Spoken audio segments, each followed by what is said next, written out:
Caitlin's departure, do we think that these new WNBA fans are going to stick around for the rest of the playoffs? The Liberty Aces series might be one that draws some numbers. The disparity between 1.8 million and around 400,000 is wild, especially with football season being in full swing. The WNBA's playoff ratings have flat out collapsed, plummeting from a high of 2.5 million viewers during Caitlin Clark's second playoff game to a mere few hundred thousand in the matches after her elimination.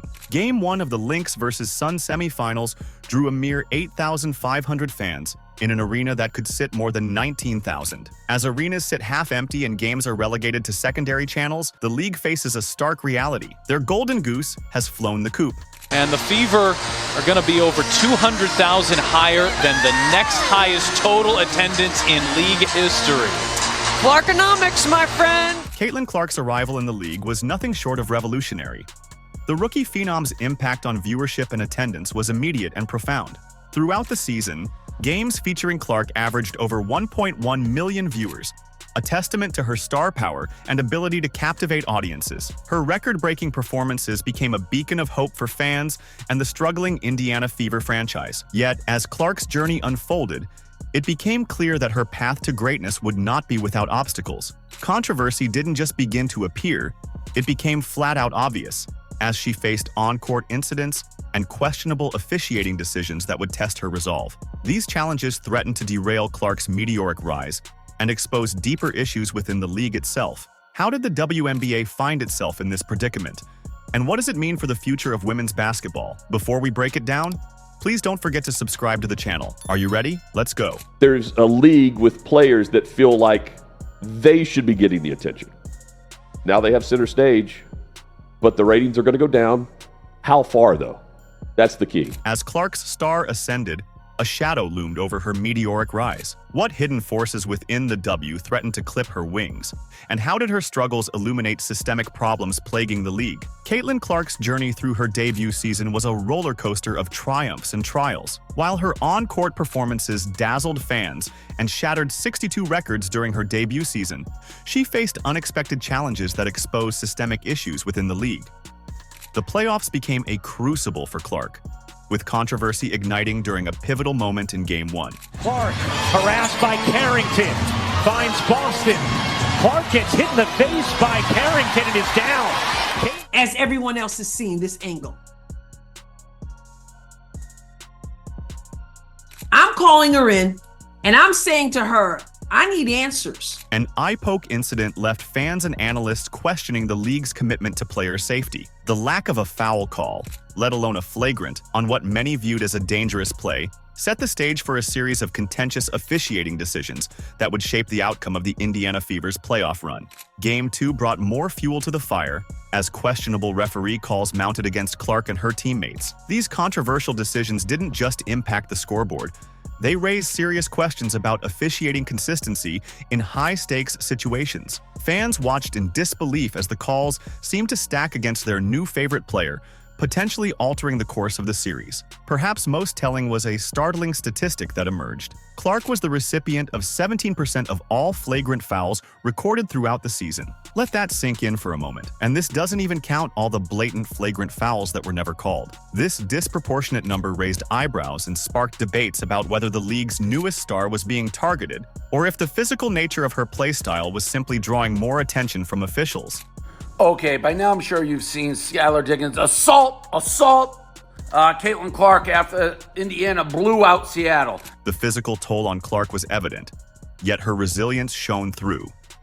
Despite the challenges, she managed to lead the league in multiple categories, including 3 points and assists. Her playoff performance, while cut short, was still impressive, averaging 18 points, 5 rebounds, 8.5 assists, 2 steals, and 1 block per game during the 2 games, a feat that was only done by the great Michael Jordan during his rookie season in 1984. These controversies didn't just affect Clark and the Fever, they exposed broader issues within the league. Questions about officiating standards, player protection, and the league's ability to manage its rising stars came to the forefront.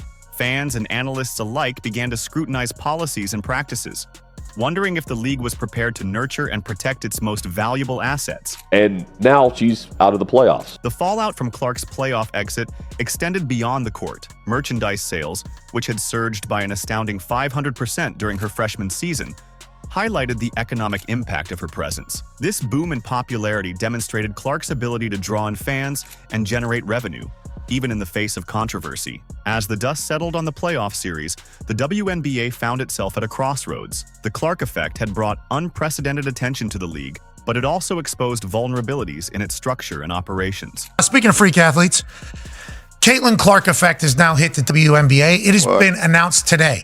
But the best basketball of the weekend, the best player in America, the best shooter in America. The controversy surrounding Clark's playoff experience served as a catalyst for broader discussions about the state of the W. It forces the league to confront questions about how it handles its star players, manages officiating consistency, and ensures player safety. These conversations extended beyond Clark herself, touching on issues that affect all players in the league. Despite the setbacks and controversies, Clark's impact was undeniable. Her record-breaking performances throughout the season had set new benchmarks for excellence in women's basketball. The fervor surrounding her playoff appearances, even in defeat, demonstrated the power of a transcendent talent to captivate audiences and elevate the entire sport. If you've made it this far and are enjoying the video, don't forget to like, subscribe, and turn on all notifications. We know watching this video takes some of your time, and we appreciate you. Now back to the action. And then they're demonizing her fans. And these Indiana Fever players are all caught up in the middle of this too, because no one cared about the WNBA. And so these guys could go play their game in anonymity with very little pressure. No one really cared.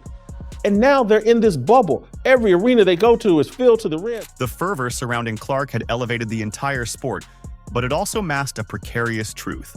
What would happen when the spotlight suddenly went dark? And how would it expose the cracks in the WNBA's foundation? The aftermath of Caitlin Clark's elimination from the playoffs was immediate and stark. Arenas that had been packed to capacity during her appearances now sat half empty, a visual representation of the league's sudden loss of star power. Even sports networks are taking notice, as a few games are now being demoted to ESPN2 instead of the main network. Fans, feeling a mix of disappointment and frustration, began to voice their discontent. Many took to social media to express their intentions to boycott the remainder of the playoffs. The sentiment was clear. Without Clark, their interest in the WNBA had significantly waned. One fan's comment encapsulated the mood. "I may not talk about the WNBA again until April." This statement wasn't just hyperbole. It reflected a genuine disengagement from a significant portion of the fan base. It's going to be, before the argument was, the league is much more than this one girl that came into the league, right, and we've established it, and hey, look at the numbers everywhere else across women's basketball. It's not just Caitlin Clark, it's all of us. And then the moment the ratings tank, they're going to come back and say, product, and now they're gone, and we're back with our diehards. And that's the ratings that you're seeing, actual W fans, not WNBA, actual W fans. Let me get it right. That's going to be the argument. The league's marketing strategy, or lack thereof, came under intense scrutiny in the wake of Clark's exit. Despite her undeniable popularity and ability to draw crowds, the WNBA had failed to capitalize on her star power in their promotional efforts. The absence of commercials featuring Clark stood out as a glaring oversight. As one observer noted, "How could the league miss such a golden opportunity?" This marketing misstep only exacerbated the fallout from Clark's departure, leaving fans and analysts questioning the WNBA's ability to promote its brightest stars. Heck, they even excluded Clark from the playoffs poster. How can you forget your #1 draw in the league? This stark reality was summed up by one disgruntled fan who stated, "Without Caitlin Clark, the WNBA is nothing but polished turd." While harsh, this sentiment echoed the frustrations of many who felt the league had failed to build a product that would protect and celebrate its biggest star. The WNBA now faced a critical juncture. The Clark effect had brought unprecedented attention and excitement to women's basketball, but it had also set expectations that the league was struggling to meet in her absence. The challenge ahead was clear. How could the WNBA leverage the interest generated by Clark to create a more sustainable and broadly appealing product? Can they? As the WNBA grapples with its post-Clark reality, a tantalizing question emerges. Could the very crisis sparked by her absence become the catalyst for revolutionary change? The league stands at a crossroads where the path forward may redefine women's basketball for generations to come. But is that going to be a headline when they dip when she's not playing? And now they have to go through the postseason. They're going head-to-head with the NFL. We pointed that out yesterday, which isn't smart. The impact of Caitlin Clark's brilliant presence in the WNBA has left an indelible mark on the league. Her record-breaking performances and ability to draw massive crowds have set a new standard for what's possible in women's basketball. The stark contrast between games featuring Clark and those without her has ignited a passionate call for change among fans and analysts alike. One of the most pressing demands is for improved officiating. The controversy surrounding Clark's playoff experience, particularly the eye poke incident and the disproportionate number of flagrant fouls called against her, has highlighted the need for more consistent and fair refereeing. Fans are calling for better training, clearer guidelines, and potentially even the implementation of more advanced replay technologies to ensure that star players like Clark are protected without being unfairly targeted. Marketing strategies have also come under intense scrutiny. The league's failure to capitalize on Clark's star power through commercials and other promotional materials has been widely criticized as a missed opportunity. Fans and analysts argue that the WNBA needs to develop a more aggressive and innovative approach to marketing its top talents, especially those with crossover appeal like Clark. Now that Indiana is out and Caitlin Clark is out. So it's not a good thing for the WNBA. Ratings will go way down, but ratings will remain up as opposed to a year ago without Caitlin Clark in the league at all. So the WNBA is still going to be able to sell to everyone that it's an improving product, and I think that's probably true. The playoff format itself has become a topic of heated debate. Many are advocating for changes that would allow for more games and better showcase star players. This could include extending series lengths or restructuring the bracket to ensure that high-profile matchups have a chance to develop over multiple games, potentially increasing engagement and viewership throughout the postseason. Clark's ability to reshape the league's audience cannot be overstated. Her collegiate career and WNBA debut have attracted a new demographic of fans who had never before shown interest in women's basketball. This expanded fan base represents a golden opportunity for the league to grow its reach and solidify its position in the competitive sports entertainment landscape. The financial implications of Clark's impact are significant, especially considering the WNBA's historical struggles with profitability. With the league reportedly losing around $10 million per season and heavily subsidized by the NBA, Clark's star power could be the key to turning these numbers around.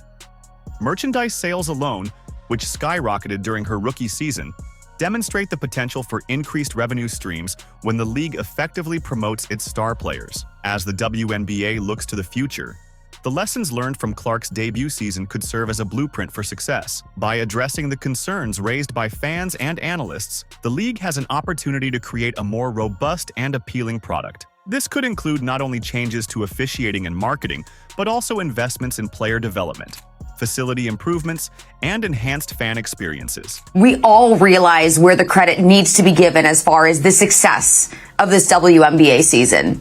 Caitlin Clark came in and made such an impact on how many people started to care about the WNBA. This was the highest viewed season in the history of the league. The potential for transformation extends beyond the league itself.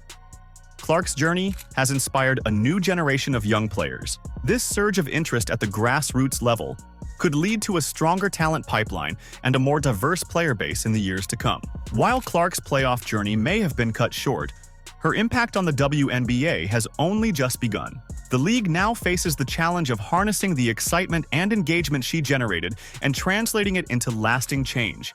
This process will require careful planning, bold decision-making, and a willingness to adapt to the evolving landscape of sports entertainment. Caitlin Clark's impact on the WNBA has been nothing short of transformative. Her rookie season saw the shattering of 62 records, including becoming the only player in league history to record not just one, but two triple-doubles as a rookie. Clark's influence extended far beyond personal achievements, driving the WNBA's total attendance to its highest point in 22 years. The Indiana Fever, once struggling, became a hot ticket with Clark leading the charge. Average attendance skyrocketed, while merchandise sales across the league surged. Clark's jersey quickly became the top-selling rookie jersey in WNBA history. Yet, Clark's journey is far from over. Her ability to draw viewers and create buzz around the league has sparked discussions about potential changes to the WNBA's structure and promotion. As the basketball world eagerly awaits Clark's next move, her legacy as a catalyst for change